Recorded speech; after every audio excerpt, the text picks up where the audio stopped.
Yesu Kristo yeebazibwe, bantu ba Katonda abalungi. Babuuzaako mu linnya lya Mukama waffe Yesu Kristo. Olwaleero tugenda kwogerako ku kyawandiikibwa ekiri mu Bakolinso ekyokubiri 4:4. Bakolinso ekyokubiri 4:4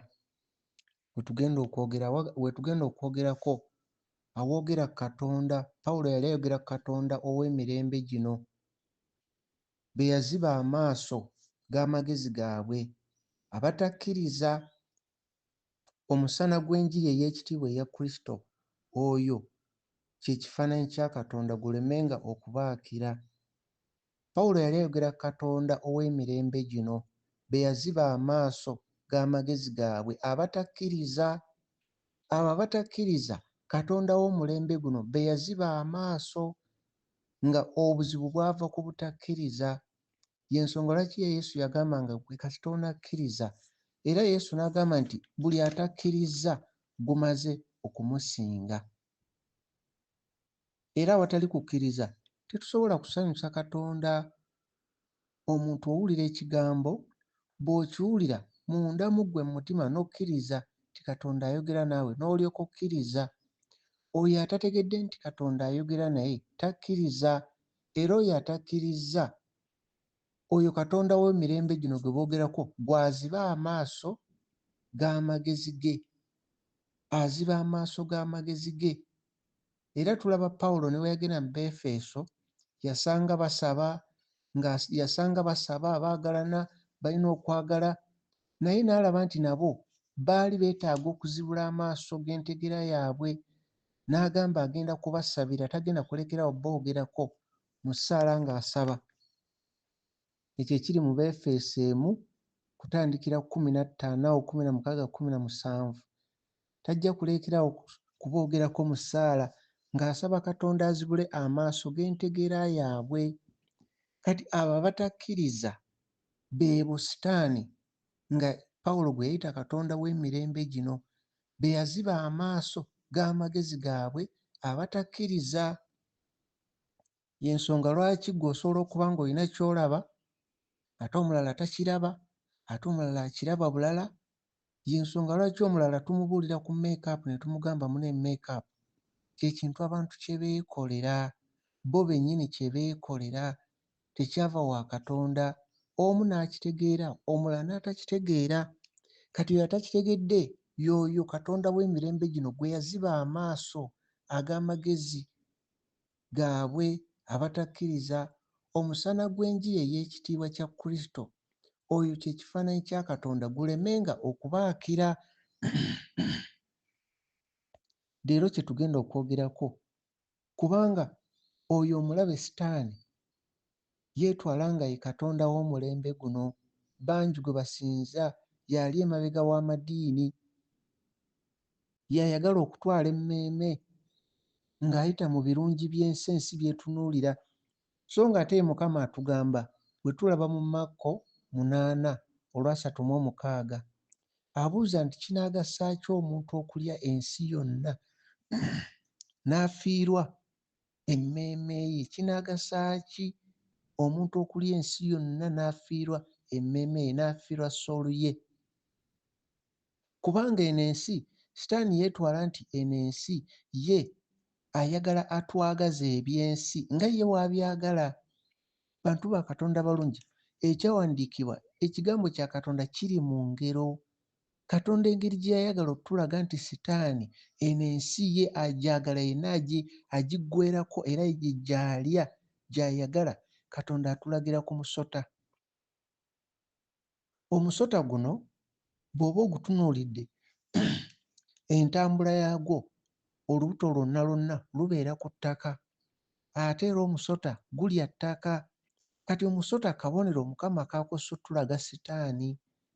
Yenna abeera ku ttaka, omubiri gwonna gwa ttaka, kw'atambulira, kw'abeera, kw'asula, n'okulya kwennyini musota gulya ttaka, nfuufu.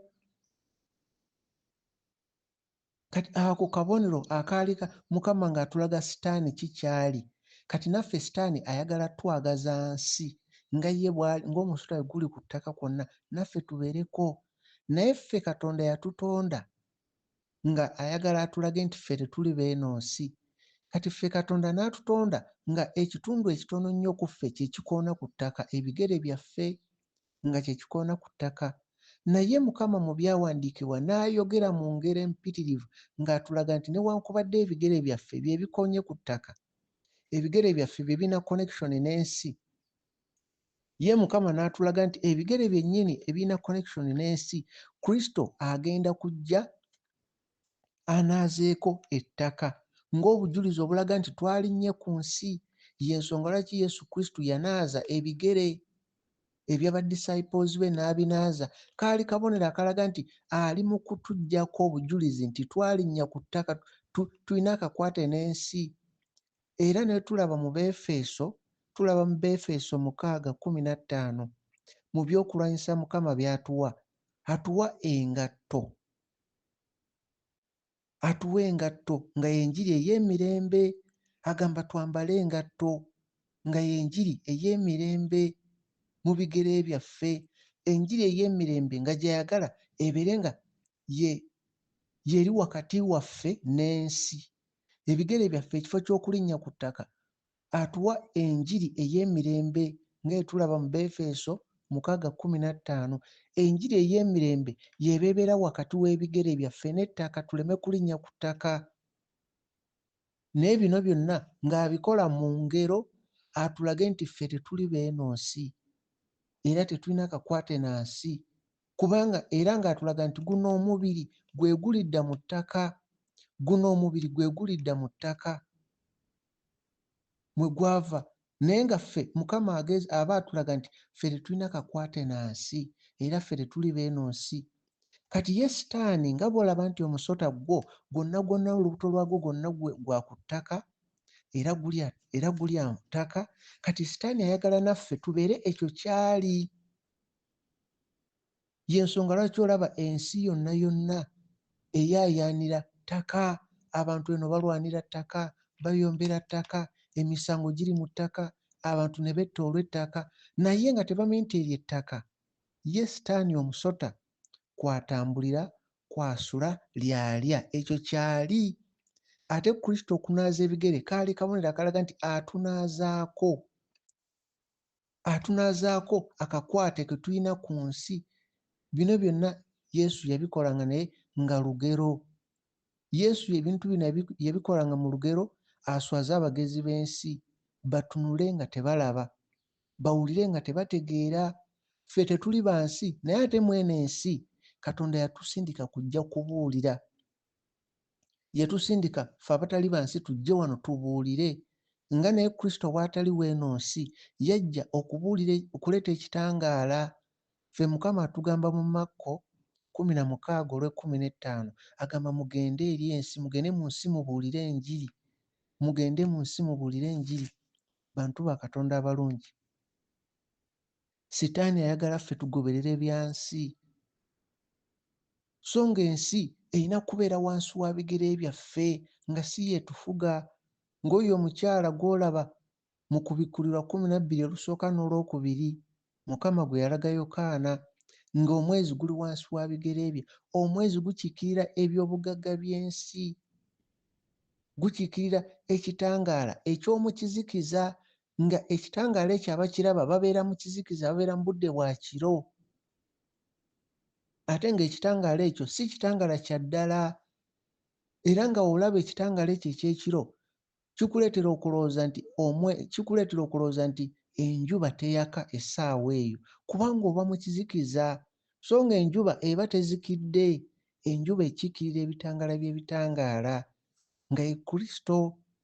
Kati bw'oba nga tulaba mwezi ekiro kaba kabonero akalaga nti tuli mu kizikiza n'ekitangaala ky'ebitangaala tekitwakira. Kati bw'olaba omwezi tekitegeeza nti enjuba teri mu kwaka. Enjuba eba eri mu kwaka naye ng'ensi y'evudde mu kifo kyayo w'erina okubeera, yeeseeseetuse. Bwonna buno bubonero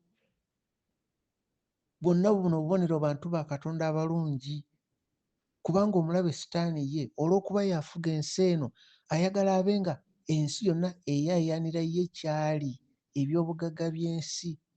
Y'ensonga lwaki olaba amasinzizo kati ng'ag'Abasiraamu bo bateeka omwezi waggulu, kabonero nti bo banoonya kitangaala ekyaka mu kizikiza, bo bali mu kizikiza bwe banoonyeza ekitangaala, kubanga omwezi kabonero ka bugagga bwa nsi.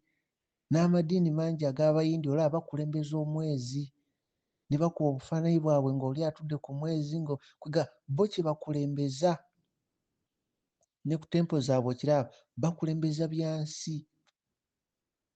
Kati ge makulu agali mu kubeera nti tulaba n'abaana abato, olaba abaana abato bangi atunuulira omwezi ye ng'alaba ng'oguli okumpi, ng'awanika n'emikono gye n'alaba ng'agukwatako. Ebyo byonna nga birina amakulu, nga kiraga nti naffe bwe tubeera bato nga tetunnakula mu mwoyo tuba tuyaayaanira bya nsi, bye tuba tuyaayaanira bye twagala okutuukako. So ng'ate Mukama ayita mu butonde n'atulabula. Embwa yo olulaba omwezi obudde bw'ekiro etandikirawo kuboggola, nga bw'enaalaba omubbi n'eboggola ng'eri mu kulaga nannyiniyo nti waliwo obuzibu, omubbi wuuyo. Embwa yo egulabako bw'eti emanya buno obudde bwa mubbi era etandikirawo kuboggola. Kabonero akalaga nti ebitonde byo byawula ne bimanya kino kizikiza, kino kitangaala, era byo birinze okweyoleka kw'abaana ba Katonda. Kati ye Sitaani ayagala tugoberere ebyensi, kubanga ye yeetwala nti ye katonda w'omulembe guno, ye yeetwala nti y'afuga ensi eno. Era gye tukoma okwagala ebyensi, ensi gy'ekoma okuwamba. Era buli eyeegomba ebyensi n'obyegomba n'obyagala otandika okusinza Sitaani nga tomanyi, n'akuwamba. Ekyokulabirako tutera okwogera nti bannaye buli eyagala ensi aba mulabe wa Katonda. Ensi n'ebyayo kati nga olaba ng'ennyimba z'ensi, abantu bangi baagala ennyimba z'ensi, naye mu nnyimba z'ensi Sitaani naye mwaleetera ekigambo kye ne kiyingira munda, ayagala kiyingire munda mu mutima gwo obeere kitundu nakyo, nga kyayogera naawe ky'oli. Mu nnyimba nnyingi bakuleetera okwegaana Yesu kye yayogera. Ng'ekyokulabirako Yesu Kristo atugamba yagala muliraanwa nga naawe bwe weeyagala, era n'abo abalabe bo baagale, basabire bulungi. Kati ye Sitaani ayita mu nnyimba n'akyusa ekyo Katonda kye yatugamba ekyokwagala muliraanwa wo, omwagale nga nawe bwe weeyagala. Abakukyawa gw'obaagale, obasonyiwe. Kati ye Sitaani ayita mu nnyimba n'akugamba okole ekiggyawo Yesu kye yayogera. Kati gwe wowuliriza ennyimba ng'owulira omuyimbi ayimba the way you love me the more is the way I love you the more, n'owulira ye ng'ayimba the way you hate me the more, naawe ng'ogamba the way you hate me the more. Kati nga oli mu kuggyawo Yesu kye yayogera, nga bakusanga osanyuse the way you hate me the more is the way I hate you the more, nga gwe oluyimba oli mu luyimba, kumbe oli mu kwogera Sitaani ky'ayagala kikuyingira munda. Kati w'owulira ebigambo nga bino lw'ozibuka amaaso n'ogasooka oleke. Luno oluyimba nga luyimba bwe ruti, Sitaani aba ali mu kuwamba akufuule ye kyali. Kati we twogera ku nnyimba ez'ensi, abamu banyiiga, abamu ne bayomba, so nga ennyimba ze zimu ensi eri mu kuzaaniriza munda mu masinzizo gye bakuŋŋaanira, bazina amazina ge gamu, bayimba, bali kimu. Era abo abayimbi bwe mubayita ab'ensi y'olujja nga ga bannange nzize ewa baganda bange bano, kiri kyayogera kya mu mwoyo nti muli baaluganda, bantu ba Katonda abalungi. Bino bingi ebigenda mu maaso mu nsi, ye Sitaani aba amanyi ky'akola. Sitaani aba amanyi ky'akola kubanga ye abo abamugoberera bangi tebamanyi nti nagwe bagoberera, kubanga ye nga etwogedde mu kyawandiikibwa kye twogerako leero, Bakolinsi 2:4-5, awagamba nti Katonda ow'emirembe gino be yaziba amaaso g'amagezi gaabwe abatakkiriza, omusana gw'enjiri omusana gw'enjiri ey'ekitiibwa eya Kristo, eyo kye kifaananyi kya Katonda, gulemenga okubaakira, baleme kukkiriza mazima. Kati ye Sitaani abeere nga abafuga nga tebamanyi, naye nga Sitaani ebigenda mu maaso mu nsi abiraba. Alaba nti waliwo ekkanisa eyogera ku by'omwoyo, alaba nti waliwo n'eyo eyogera ku by'omubiri ng'enoonya bya mubiri, era ey'omubiri yagiwamba dda. Era Sitaani akimanyi eyo ensi ey'omwoyo yerimu omwana wa Katonda, yerimu akaliga ka Katonda. Era Sitaani akimanyi nti eyo ensi ey'omwoyo yerimu akaliga ka Katonda. Eyo mwe muli omwana owa Katonda agenda okuzaalibwa ow'omwoyo. Kyova olaba n'engero ze baayimbanga edda, Sitaani nga ye ayina by'ayogereramu, ng'ayogera ku ebyo naye by'asuubira ebinaabaawo, naye ng'alaba ekkanisa ziri bbiri. Ekyokulabirako, oba mujjukira akayimba ke baayimba ng'edda kalinga ka lugero nga bagamba kaggwa yalayira ekiri mu ggulu. Bw'owuliriza bulungi ebigambo ebyo bye baayogera, era nabyogerako olulala nga bagamba kaggwa yalayira ekiri mu ggulu bwe kiribwatuka, ensi erikankana. Olaba boogera ku nsi. Kati awo Sitaani n'ayogera ku kkanisa ebbiri, ey'omwoyo n'ey'omubiri, n'agamba zaali bbiri okuzaala akaliga. Ani yakazaala? Kyetondeke. Kyetondeke kitegeeza ekyetonda kyokka, nga bw'olaba meekaapu nga tekyava wa Katonda. Aba agezaako kulaga nti ekkanisa ey'omubiri yeereeta yokka, Katonda si ye gireeta. Ekkanisa esinza Sitaani ey'omubiri enoonya eby'obugagga.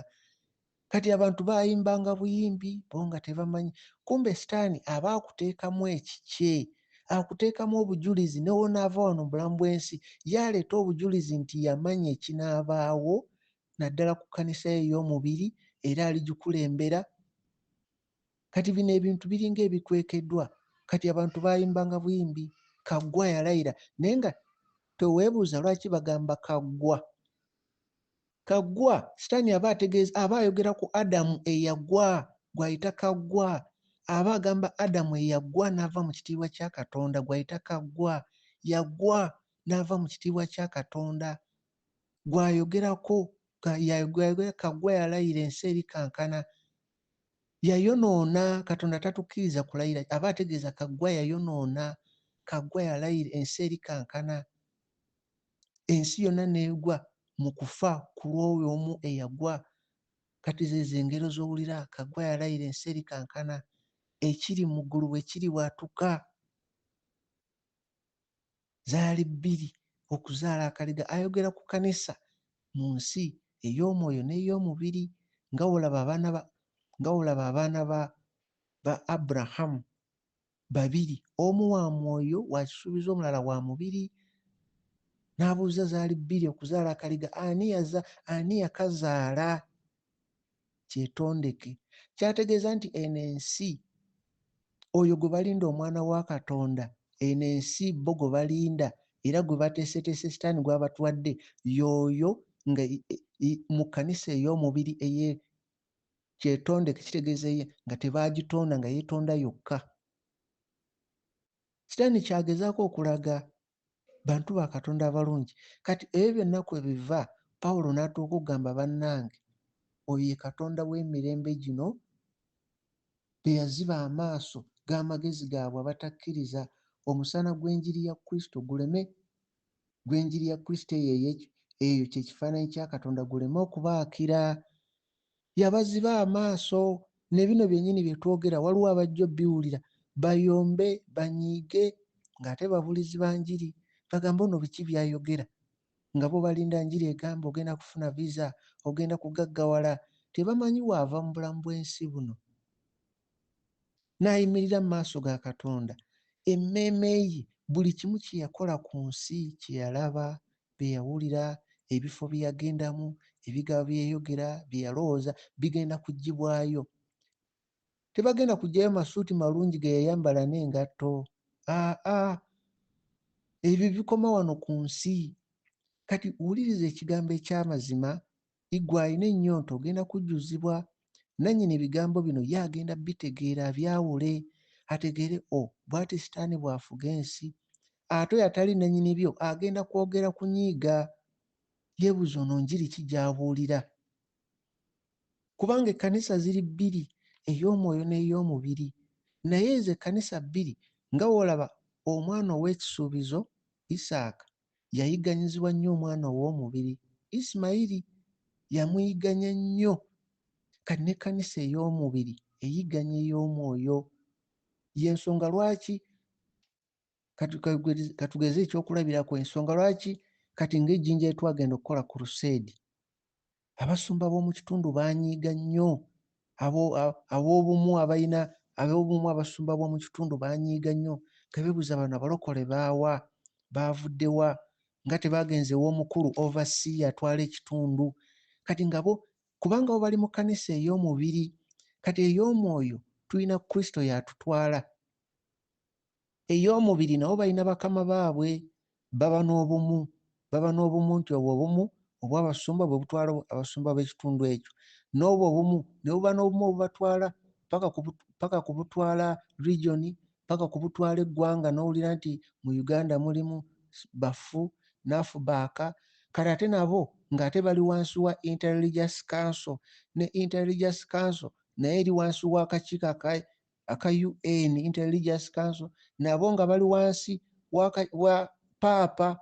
Paapa ye mukulu akulira Interreligious Council. Kati ekkanisa ey'omubiri omukulu waayo ye Paapa, obukulu bwayo buva eri waggulu.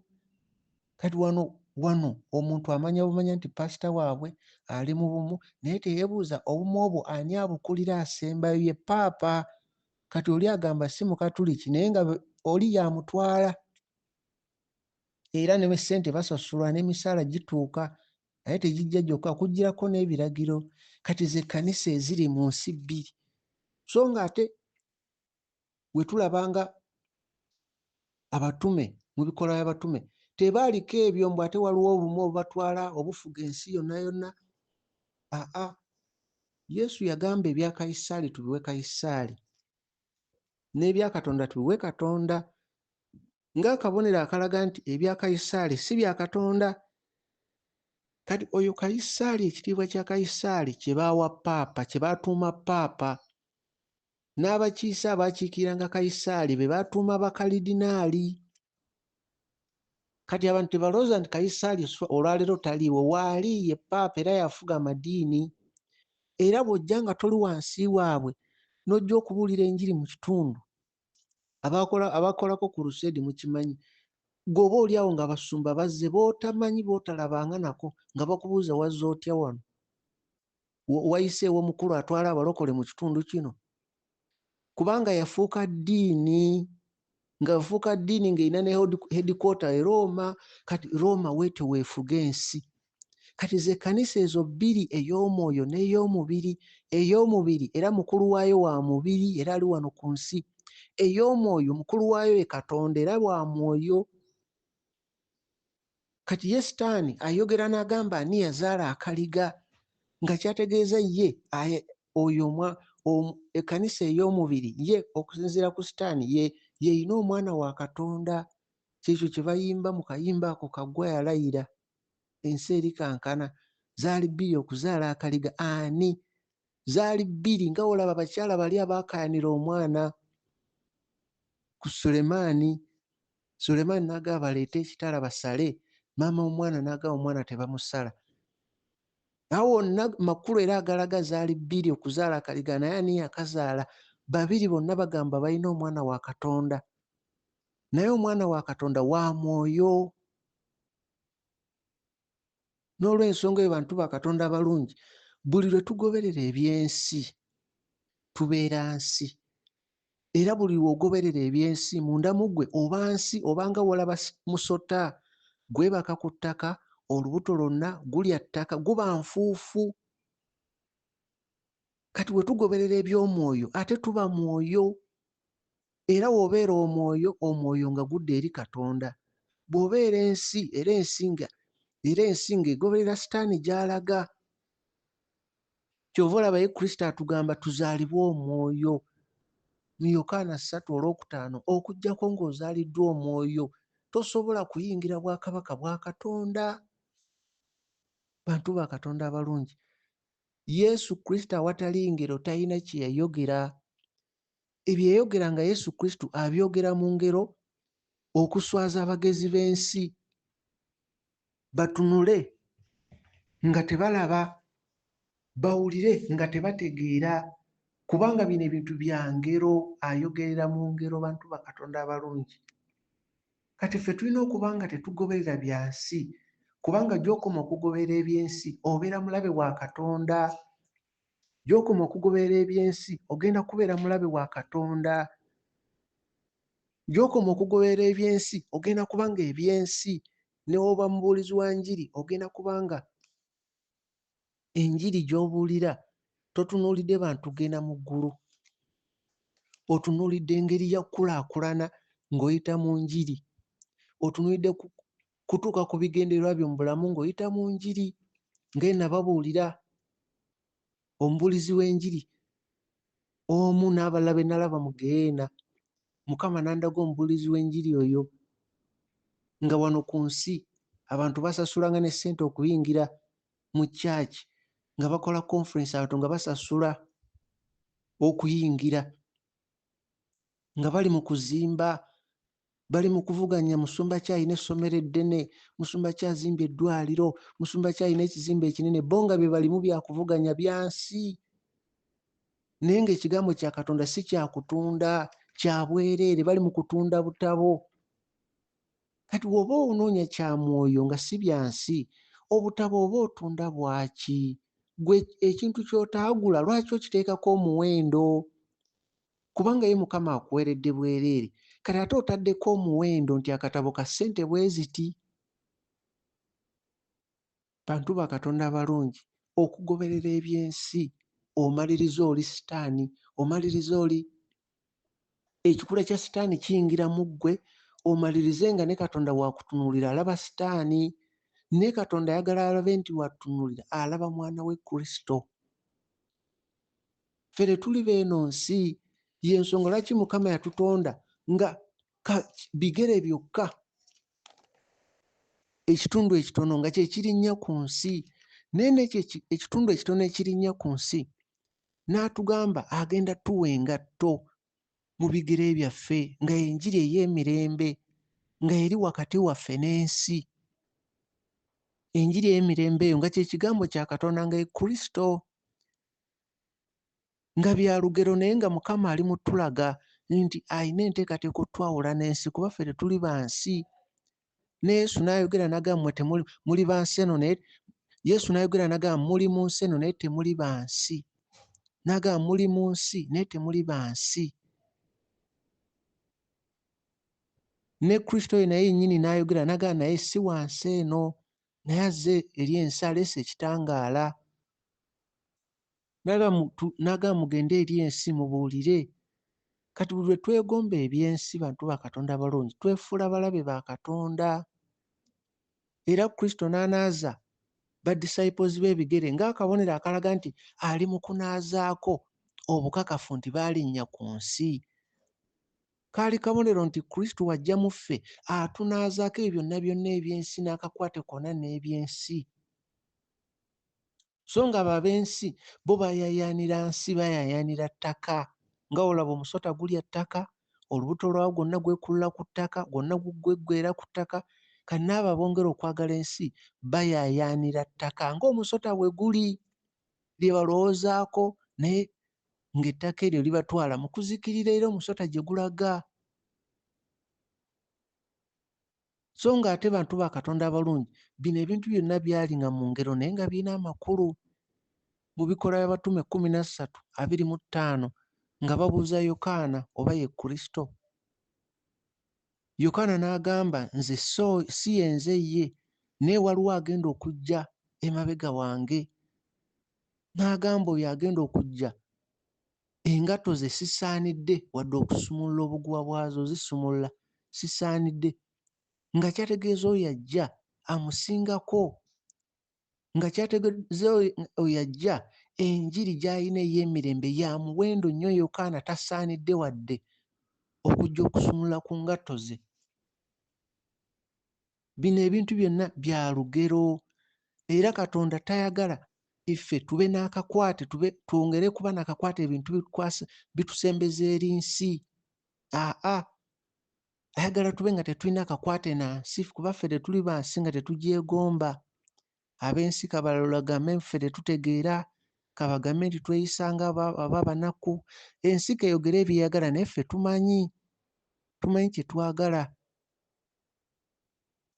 Enfuufu ku bigere kaali kabonero akalaga connection n'ensi, akakwate n'ensi. Y'ensonga lwaki we tulabanga mu Lukka 9:5 ne Makko 6:11 ng'atugamba nti ng'ogenze gy'otayaniriziddwa, n'agamba nti okunyeenya gundi enfuufu eve ku bigere. Yali ategeeza connection n'ensi tugiggyewo. Kati ng'ab'amadiini enjiri eno tebagyaniriza. Mukama baagamba enkolagana eyo connection n'ensi n'amadiini ago tugiggyewo. Tosigala ng'ogamba eddiini eno tutambudde nabo ebbanga ddene era n'okusigala nga ŋŋendayo. Kati nga nze nali musiraamu nenzikiriza Kristo n'endokoka. Kati era abasiraamu tebanyaniriza, ne bino ebigambo tebasobola byaniriza. Kati wensigala ng'ate nkyayagala connection nabo, lwe luggisitaani lwaba agenda okukozesa. Wensigala ne connection ngambe kanzire muzikiti, kanzire bino olw'okuba twatambula nabo, nze nnakubanga mbasinkana mbabuulira njiri. Naye wensigala ate nga njagala nkole ebitugatta okulaga nti waliwo oluganda, nabo sibalinaako buzibu. Naye sirina ate gendayo mu muzikiti ate kubeerayo. Mba sirina bikola kubanga olwo luba luggi. Kati Yesu Kristo ebintu byonna bye yayogeranga byali bya ngero. Yesu Kristo bwe yayogeranga ku ngatto ng'aba ategeeza ekyo ekigenda otwawula n'ensi, tube nga tetulina connection na nsi, ng'engatto eri wakati waffe, bigere byaffe n'ensi. Y'ensonga lwaki olaba ne mu Lukka 15:22 omwana oyo yali yasaba taata we eby'obugagga n'agenda n'alya ssente zonna ne ziggwawo eby'obugagga, n'akomawo ewa taata we. Taata we mu Lukka 15:22 taata we n'agamba abakozi be, n'abagamba muleetere ekyambalo ekisinga obulungi, muleete empeta muteeke ku mukono gwe, n'agamba muleete engatto muteeke mu bigere bye. Engatto kabonero akalaga nti okweyawula n'ekyensi. Empeta gye baali boogerako lugero nga lutegeeza bagenda kubeera kimu. Kuba tosuubira nti ate taata we yali yasabye empeta ate ateeke ku mwana we. Empeta kaali kabonero akalaga nti kino tekikyusibwa, kino tekijja kukyusibwa, bya lugero. So tolowooza nti boogera ku mpeta eno gye bibeera mu mbaga, bya lugero. Era Kristo bwe yamanya nti ebigambo bino byatuwadde bya lugero, y'ensonga lwaki mu Timoseewo 2:15 atugamba twawule ekigambo eky'amazima, twawule. Ey'Oluzungu egamba rightly dividing the word of truth. Rightly dividing, okwawula. Bw'oba osoma ekigambo obeere ng'oyawula, kuba yabireeta nga bya lugero byakwekebwa eri abagezi b'ensi. Naye ffe atugamba bwe tuba tusoma twawule ekigambo eky'amazima tusobole okumanya ekyo kye yayogeranga mu lugero. Kubanga okuviira ddala mu ntandikwa ku lubereberye ekigambo kyonna kyalinga mu ngero naye nga kirina amakulu ge gamu. Kati nga bw'olaba Kristo atuwa engatto mu bigere byaffe nga enjiri ey'emirembe okutwawula ku nsi, ate era anaaza ba disciples b'ebigere ng'akabonero, anaazaako obukakafu obulaga nti balina akakwate n'ensi bwe tumukkiriza. Kati ate n'ogenda mu lubereberye mu Genesis lubereberye 18 okugeza ng'olwokuna, boogera ku kuleeta amazzi, okusaba, ne bagamba okunaaza ebigere ate n'okuwummulira wansi w'omuti. Olubereberye 18 olwokuna. Kati byonna birina amakulu. Okunaaza ebigere olyoke owummulire wansi w'omuti. Okuwummula, Kristo kye kiwummulo, ye Sabbath nga Katonda bwe yawummula. Ate bagamba okuwummulira wansi w'omuti, omuti gwe boogerako ye Kristo. kubanga omuti ogwo nga tegunnabaawo esooka kuba nsigo, ky'ekigambo kya Katonda, kye kikola ne kivaamu omuti ogw'obulamu. Lubereberye 18 olwokuna. Kati ekyo kyonna kya lugero ng'ayogera ku kunaaza ebigere olyoke owummulire wansi w'omuti. Kati olaba olugero naye nga lujja lukwatagana, Bayibuli yonna erimu ngero naye nga byonna birina amakulu era bikwatagana, era ekigambo kya Katonda kiramu. So nga mu Bible College mu theology bajja kugamba biri ebigambo ebyasooka byalina omulembe gwabyo, kati omulembe ogwo gwaggwaako. Ekigambo kya Katonda kiramu leero n'enkya na luli. Tebakulima nti byaggwaako omulembe gwabyo, nedda. Baba tebafunye kubikkulirwa kwabyo, kubikwataganya n'ebigambo byonna ebiri mu Bible ne balaba nti bye bimu. Ekigambo kya Katonda tekiggwaako mu bukyawedde ku mulembe, nedda, kye kimu. Katonda talina past, present ne future, y'omu leero n'enkya na luli. Ekigambo kye kiramu era bwe kiba nga kivudde eri Katonda ne w'okiwuliriza emirundi 10 osigala owulira obulamu bwakyo, era osigala okyawulira oyagala okuyaayaana nga bw'olya emmere ate n'omala okulya n'osigala ng'owulira okyayagala okulya. N'ekigambo kya Katonda bwe kiri. Byonna byalina amakulu ge gamu.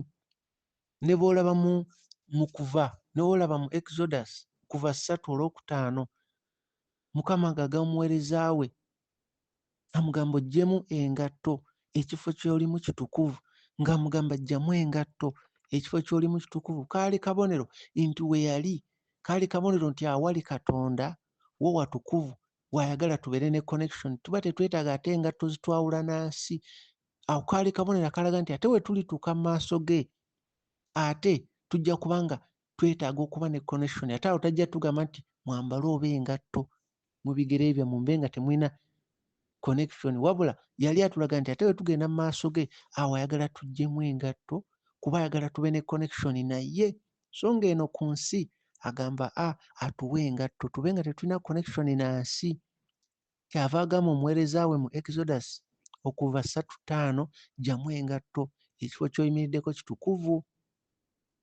Kati wano ku nsi ate atuwe engatto enjiri ey'emirembe kuba ekifo kye tuba tuyimiriddeko si kitukuvu. Naye zino engatto si za mubiri guno gw'olaba, boogera ku mmeeme. Bino ebintu bye twogerako bya mwoyo, ekyambalo, engatto, mmeeme. Era oyo ali mu mubiri era ategeera eby'omubiri, kati ali mu kwebuuza ngatto ki ze baatuwa nga siziraba. Bino ebintu bye twogerako bya mwoyo. Tambula olw'ekyo ky'okkiriza si ky'olaba. Tokaayana n'ogamba n'engatto nga siziraba, ki ky'okkiriza? Sooka okkirize. Ekyandiikibwa kye twogerako Bakolinso 2:4. Katonda ow'emirembe gino be yaziba amaaso g'amagezi gaabwe abatakkiriza omusana gw'enjiri ey'ekitiibwa ya Kristo. Oyo kye kifaananyi kya Katonda gulemenga okubaakira. Kubanga tebakkiriza, kati omuntu yenna atakkiriza ayagala kukkiriza ky'alabyeko. Ekibaleetera obutakkiriza bagamba ffe nga tetukiraba, ky'oyogera nga tetukiraba, kubanga tebalina kukkiriza. Baagala kutambula olw'ekyo kye balaba, ate twagala kutambula olw'ekyo ffe kye tukkiriza kuba Kristo bwe batugamba, walk by faith not by sight.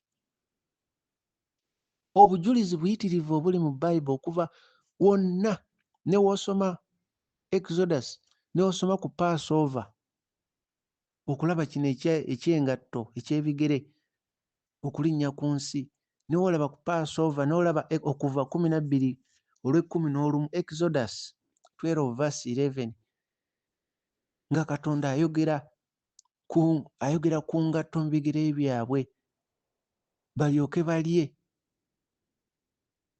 Ku Passover Katonda era yayogera ku ngatto mu bigere byabwe then balyoke balye. Byonna byali birina kye biranga nga biranga Kristo.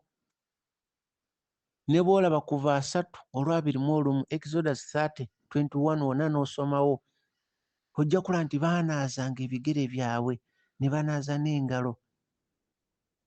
Era n'agamba ekyo kiribeerawo nga kikolebwa emirembe gyonna eri ensigo. N'agamba kijja kuba kikolebwa emirembe generation zonna ezinaabaawo. Yali alanga Kristo. yali alanga Kristo kuba Kristo bwe yajja okutwawula ku nsi, y'atuleetera enjiri ey'emirembe. Kubanga ye Katonda bw'ajja akuleetera enjiri, aba ayagala enjiri ebeere wakati waffe n'ensi mu bigere byaffe nga tetuyimiridde butereevu ku ttaka, nga olaba omusota nti olubuto lwagwo guli ku ttaka ate gulya ku ttaka. Kubanga gwo kabonero akalaga nti gwo gwa nsi, gwagala nsi, gwagala nfuufu, ebiggwaawo. Y'ensonga lwaki ne mu Bikola by'Abatume 12:8 Peetero we yali mu kkomera, malayika wa Katonda n'ajja n'akwata ku Peetero. Bwe yamukwatako enjegere ne zigwa. N'amugamba amangu ago ayambale engatto ze, asibe engatto ze, atekeko ekyambalo amugoberere. Byonna bya lugero, byali biraga nti Katonda bw'ajja, Omwoyo we wajja, agenda tuyigiriza ebyo byonna, okwambala engatto, okwambala ekyambalo, naye bino ebintu bya mwoyo, bya mwoyo. Kubanga etumala okwambala engatto, enjiri ey'emirembe, olwo n'alyoka atukulembera mu kkubo ery'emirembe, nga bw'olaba mu Luka 1:7. Luka 1:7 yakulembera ebigere byaffe mu kkubo ery'emirembe. Era ng'ebigere byaffe tuba tetubyambazza enjiri ey'emirembe, olwo tuba tugguliddewo ekkubo, oluggi. Kye kyama ekiri mu Ezeekeri. Olaba Ezeekeri 16:25. Mukama aba ayogera ku ekyokubikkula ebigere ekyokulabirako, Ezeekeri 16:25. N'agamba obikkulidde ebigere byo buli muyise, n'oyongera obwenzi bwo. Obwenzi kitegeeza okusinza bakatonda abalala.